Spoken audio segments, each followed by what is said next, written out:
যে মাটির মানুষ এতদিন শুধু রাজনৈতিক বঞ্চনায় দেখে এসেছে, আজ সেই বীরভূমের ভাগ্য বদল হলো মানুষের একটা সঠিক ভোটে।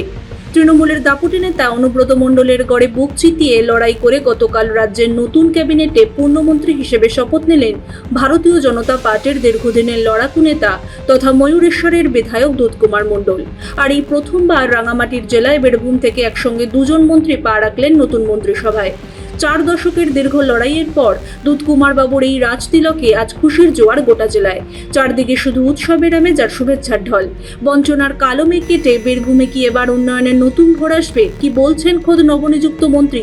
চলুন দেখে নেওয়া যাক আজকের এই বিশেষ প্রতিবেদনে। দাদা, আপনাকে মাধ্যমে স্বাগত এবং প্রথমেই অভিনন্দন, আপনি পূর্ণমন্ত্রী হিসেবে আজকে শপথ নিলেন। কি অনুভূতি আপনার? শুনুন, শুধু আমার অনুভূতি নয়, সারা বীরভূম জুড়ে এইবার প্রথম দুটো মন্ত্রী পেয়েছে। বাংলার সরকার যে দলেরই থাকুক না কেন, বীরভূমকে এভাবে বঞ্চনার শিকার হতে হয়েছে। বীরভূম কোনোভাবে মন্ত্রী এভাবে পায়নি। শুধু দুজন পূর্ণমন্ত্রী হওয়ার কারণে বীরভূমবাসী খুব সুখী, ভীষণ খুশি, দারুণভাবে তারা আনন্দের জয়োচ্ছ্বাস তাদের মধ্যে দেখা গেছে।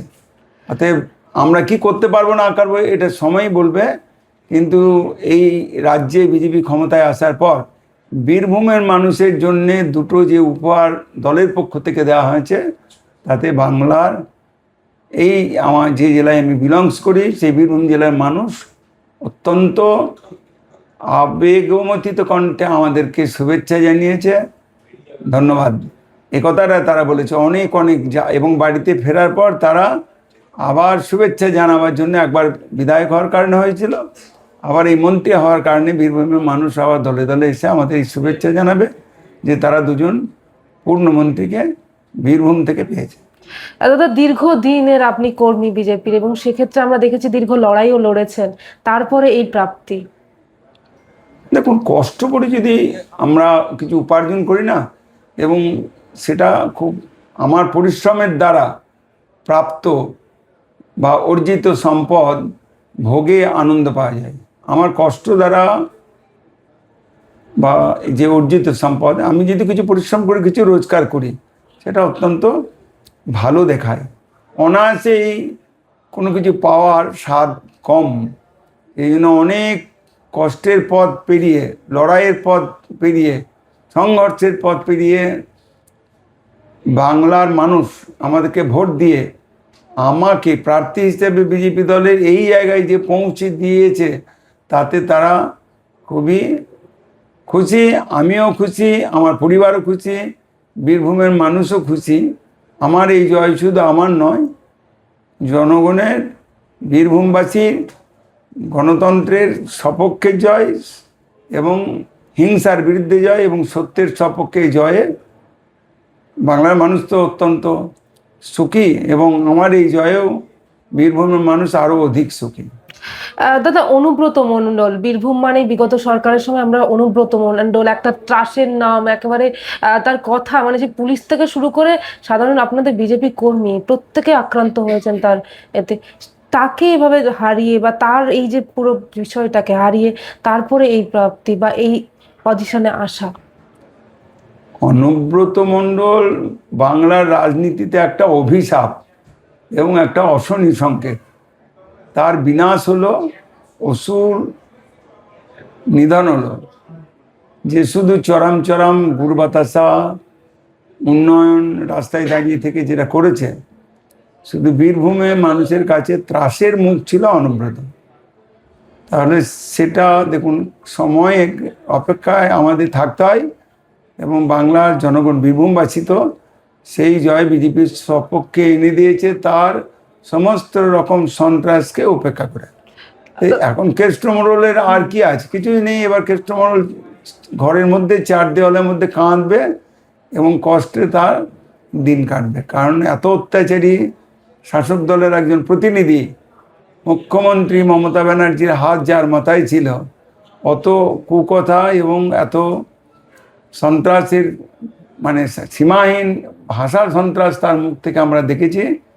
তার পরাজয় বাংলার মানুষ এনে দিয়েছে।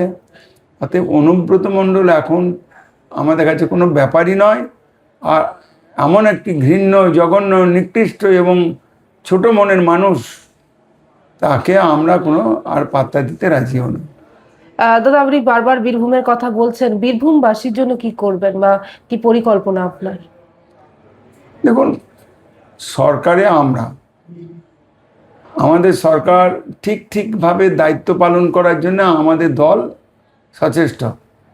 আমাদের এই ব্যাপারে অনেক পরামর্শ এবং প্রশিক্ষণ দলের কাছ থেকে আমরা নেব, এবং বীরভূমের মানুষের কাছে যেমন এত বছর পর দল বিপুল ক্ষমতায় যেভাবে এসেছে, জনাদেশ যেভাবে বিপুল বিজেপির সপক্ষে, মানুষের প্রত্যাশাও যেটা অনেক, সেই প্রত্যাশার সবটাই আমরা এখনই করে দিতে পারবো না, কিন্তু যত বেশি মানুষের এই প্রত্যাশা আমরা যা বলেছি করব বলে সেইগুলো যাতে করতে পারি, সেটাই করে দেখানোর আমাদের পরীক্ষা এই 5 বছরে।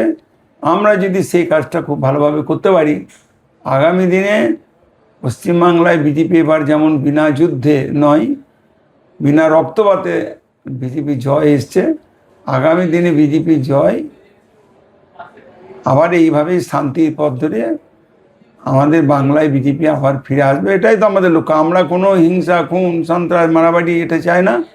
গণতান্ত্রিক পথে বাংলায় বিজেপি, আমরা যদি 5 বছর মানুষের পরিষেবাটা দিই, তাহলে খুব শান্তিপূর্ণ পথে বিজেপি জয়টা হাসিল হবে, এটাই আমার বিশ্বাস। বিশেষ করে কোন কোন দিক, যদি মানে অনেকগুলো দিক আছে, তার মধ্যে বিশেষ করে কোন কোন দিক যা আপনি? বীরভূমের মানুষ বেশিরভাগই প্রান্তিক স্তরের এবং শ্রমজীবী মানুষ, যারা শ্রমের সঙ্গে যুক্ত থেকে নিজেদের পরিবার জীবন বা জীবিকা নির্বাহ করেন। সেই মানুষগুলো যারা চাষের কাজের সঙ্গে যুক্ত থাকেন, শ্রমজীবী মানুষ হিসেবে অনেক কাজ করে তাদের শ্রমদানের মাধ্যমে রোজগার করেন, সেই জায়গাগুলো আমাদের নিশ্চিত করবে। 100 দিনের কাজ, আবাস যোজনা, কৃষকদের জমিতে যারা চাষ করে জমি ফসল ফলান তাদের ফসলের ন্যায্য দাম, এমন অনেক কিছু আছে। সেই জায়গাটা আমরা গরিব মানুষের স্বার্থে করব। শিক্ষাক্ষেত্রে, স্বাস্থ্যক্ষেত্রে যে ভুরি দুর্নীতি হয়েছে এবং মানুষ পরিষেবা থেকে, সরকারের দেওয়া পরিষেবা থেকে আমাদেরই ট্যাক্সের টাকায় আমাদের পরিষেবা আমরা পাই না, সেই বঞ্চনার বিরুদ্ধে আমরা মানুষকে তাদের সেই পরিষেবা পৌঁছে দেব। এটাই আমাদের একমাত্র লক্ষ্য, যে গ্রামে খেটে খাওয়া অতি দুস্থ গরিব মানুষের জন্যে আমরা তাদের মুখে খাবার কেড়ে না নিয়ে আমরা তাদের মুখে যদি কিছু খাবার তুলে দিতে পারি, সেই লক্ষ্যে আমরা অবিচল থাকবো। একেবারে আপনি গ্রামীণ মানুষের কথা বলছেন। গ্রামীণ মানুষ মানে এই আবাস যোজনা, বা আমরা দেখেছি এই যে জব কার্ড বা অন্নপূর্ণা, লক্ষ্মী ভান্ডার, আমরা দেখেছি বিপুল পরিমাণে এই সমস্ত ক্ষেত্রে আমরা দেখেছি দুর্নীতি হতে, এবং সেই দিকগুলো আপনি কিভাবে নজরে রাখবেন বা আপনার কিভাবে নজরে রাখবেন? প্রতিদিনে আমরা দেখছি তৃণমূলের নেতারা আজকে জেলে যাচ্ছে। আজকে যে বিধানসভায় আমি লড়াই করছি, সেই বিধানসভার যিনি বিধায়ক, তার বাড়ি থেকে প্রচুর ত্রিপল পাওয়া গেছে। এমনি এই দুর্নীতিগুলোকে খুঁজে বের করতে আমাদের হবে, এবং মানুষের কাছে দরবারে গিয়ে আমরা বলবো যে তৃণমূল মানেই অপরাধ, তৃণমূল মানেই সন্ত্রাস, তৃণমূল মানেই হিংসা, তৃণমূল মানেই লুট। আমরা কি করব? মানুষের হয়ে যারা লুট করেছে মানুষের টাকা, সেই টাকা জনগণের জন্য আমরা তাদেরকে ফিরিয়ে দিতে বাধ্য করাবো, এবং মানুষের ক্ষতি যারা করেছে তাদের জনগণের আদালতে বিচার করার ব্যবস্থায় আমরা আইনের আশ্রয় নেব। এটাই আমাদের লক্ষ্য।